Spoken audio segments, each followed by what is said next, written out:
আচ্ছা, আজকে আর একটা ইন্টারেস্টিং টপিক আপনাদের কাছে নিয়ে এসেছি, সেটা হচ্ছে ব্ল্যাক হোল। তো ব্ল্যাক হোল সম্পর্কে আপনাদের হয়তো অল্প বিস্তর ধারণা রয়েছে, তাও আমি আজকে ডিটেলসে বলবো অ্যাকচুয়ালি ব্ল্যাক হোল কী। তো ব্ল্যাক হোল বলতে আপনারা যেটা বোঝেন যে একটা ব্ল্যাক হোল থাকবে এবং তার তার চারিপাশে দেখেছেন একটা আলো রিং, আর আপনি একটা অ্যাক্রিশন ডিস্কও আপনি দেখতে পাবেন, যেটা সুদর্শন চক্রের মতো। ঠিক আছে, তো ব্ল্যাক হোলের মধ্যে কিন্তু কোনো ব্ল্যাক হোল বা কোনো একটা টানেল কিন্তু নেই। ব্ল্যাক হোলের ভেতরে যেটা আপনার আছে সেটা হচ্ছে ইনফাইনাইট ডেনসিটি রয়েছে। সেই ইনফাইনাইট ডেনসিটির জন্য আপনার গ্র্যাভিটি কিন্তু খুব বেশি হয়, এবং গ্র্যাভিটি খুব বেশি হওয়ার জন্য আশেপাশে যা যা কিছু থাকে, ম্যাটার থাকেও নিজে ও টেনে নেয়।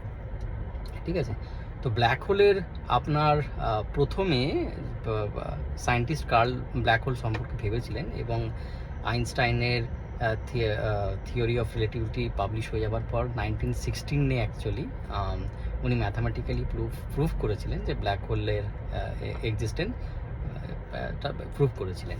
কিন্তু অ্যাকচুয়াল আমরা ফিজিক্যালি ব্ল্যাক হোল যেটা ফার্স্ট দেখেছিলাম সেটা হচ্ছে 2019-এ। আপনি ইন্টারনেট ঘেঁটে আপনি দেখতে পারেন, অনেক ব্ল্যাক হোলের আপনি ছবি পেয়ে যাবেন।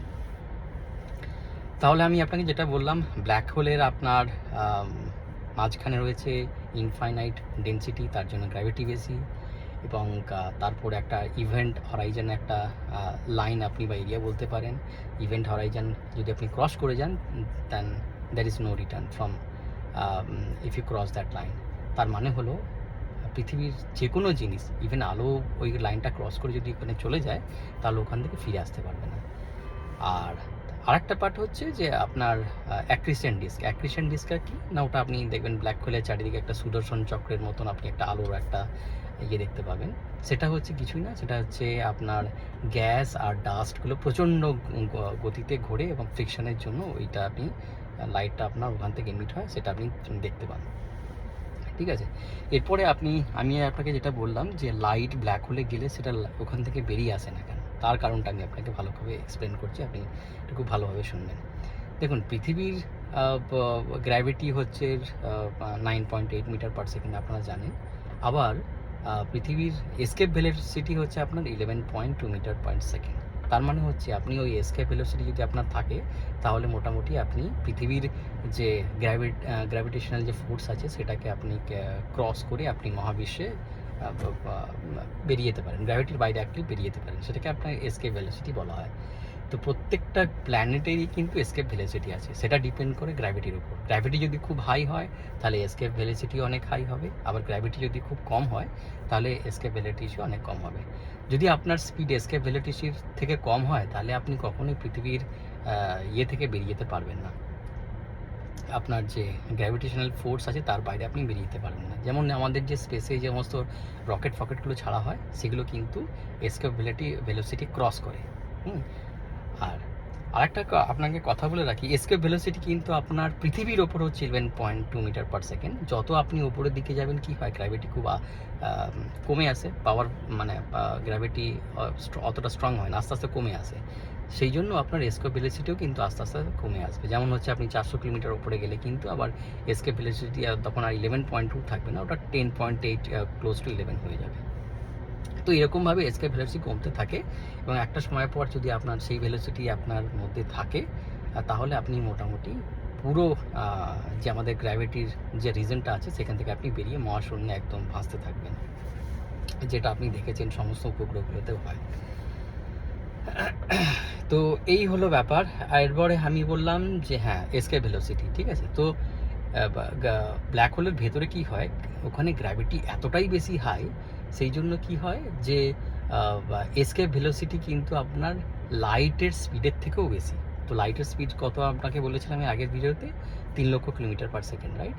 তো এসকেপ ভেলোসিটি হচ্ছে আপনার তার থেকেও বেশি। কারণ আপনি তো জানেন যে গোটা পৃথিবীতে এখনও পর্যন্ত যেটা আইনস্টাইনের ডিফাইন করে গেছে যে পৃথিবীর কোনো জিনিসই কিন্তু লাইটের স্পিডে বেশি মুভ করতে পারবে না, এবং এটা কিন্তু একদমই সত্যি।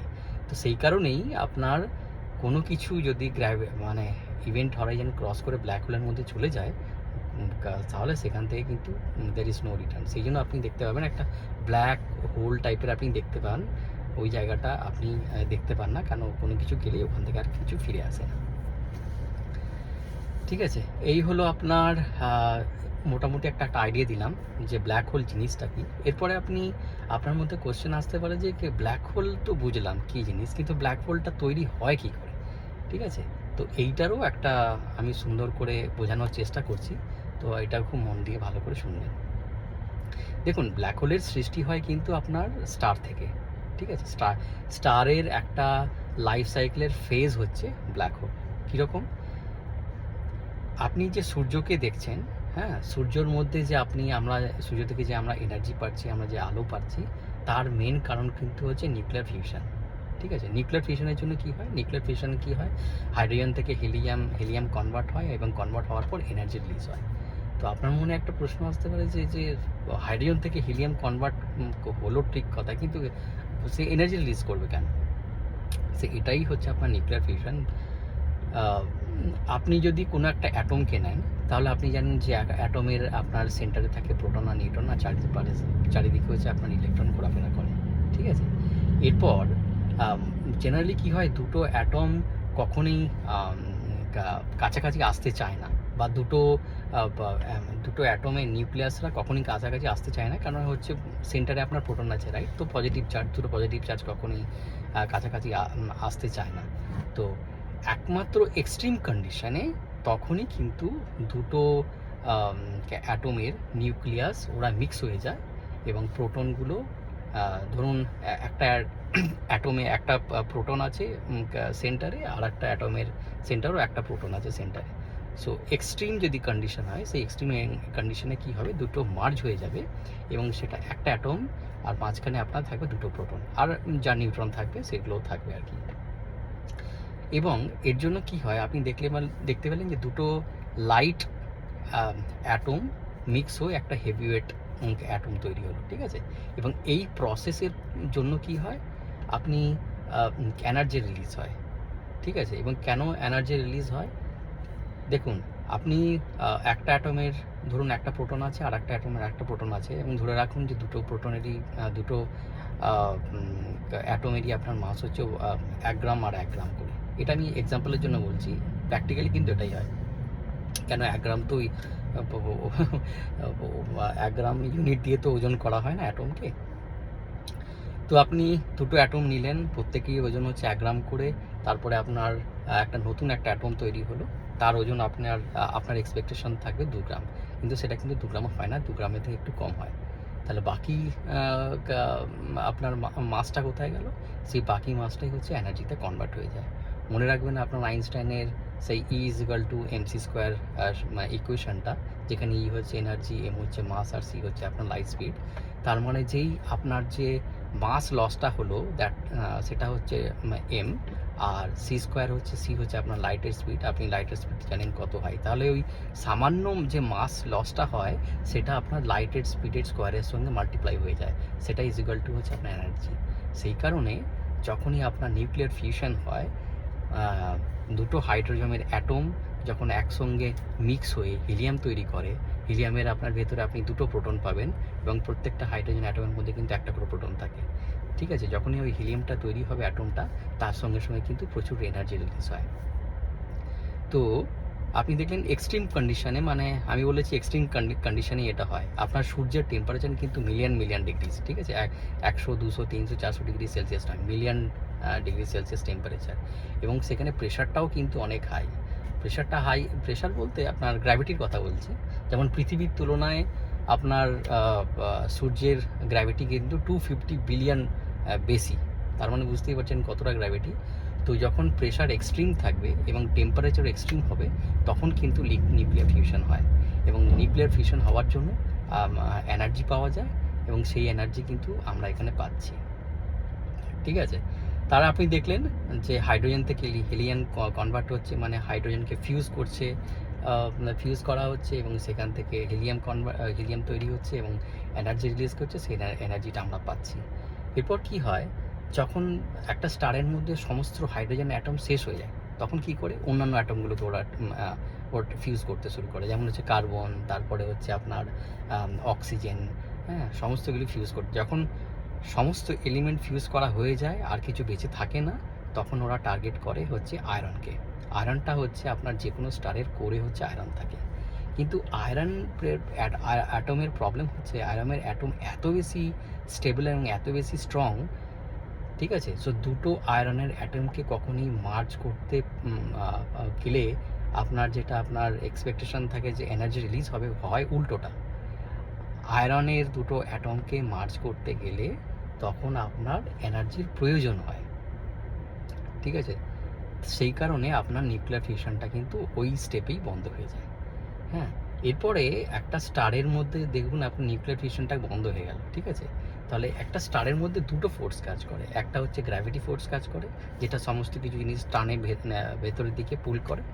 আর যেটা আপনি নিউক্লিয়ার ফিউশন বললাম, নিউক্লিয়ার ফিউশন হওয়ার জন্য যে এনার্জি রিলিজ হয় এবং একটা ফোর্স বাইরের দিকে কাজ করে, এরকমভাবে কাজ করে, ঠিক আছে? যেই মুহূর্তে নিউক্লিয়ার ফিউশনটা আপনার স্টপ হয়ে গেল, তখন কি করবে, সেই যে গ্র্যাভিটি, যে এক্সট্রিম গ্র্যাভিটি আপনাকে বলেছিলাম যে 250 billion times more gravity than earth, সেই গ্র্যাভিটিটা কি করে, পুল করতে শুরু করে, সমস্ত কিছু পুল করতে শুরু করে স্টারের মধ্যে।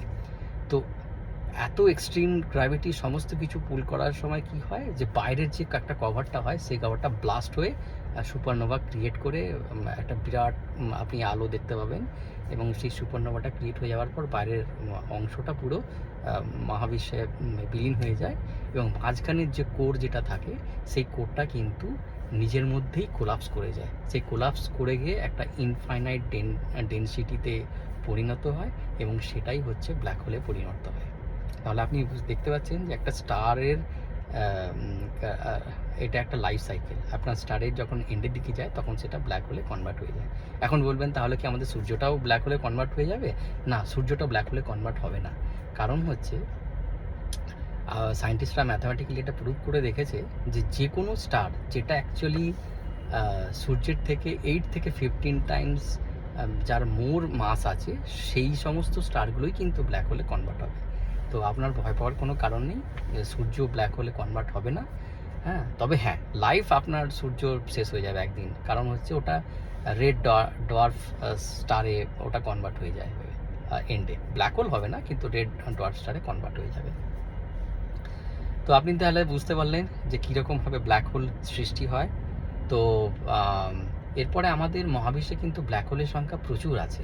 তো সায়েন্টিস্টরা মোটামুটি রিসার্চ করে দেখেছে প্রত্যেকটা বড় বড় গ্যালাক্সির সেন্টারেই কিন্তু সুপার ম্যাসিভ ব্ল্যাক হোল রয়েছে। যেমন আমাদের গ্যালাক্সি মিল্কি ওয়ের সেন্টারও কিন্তু স্যাজিটেরাস বলে একটা সুপার ম্যাসিভ ব্ল্যাক হোল রয়েছে।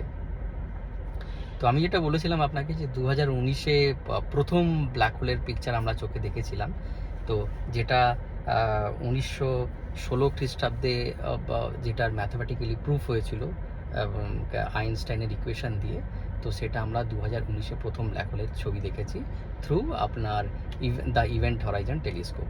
এবং আপনার যে নতুন জেমস ওয়েব টেলিস্কোপটা আছে, সেই টেলিস্কোপেও আমরা কিছু কিছু ছবি আরও পেয়েছি।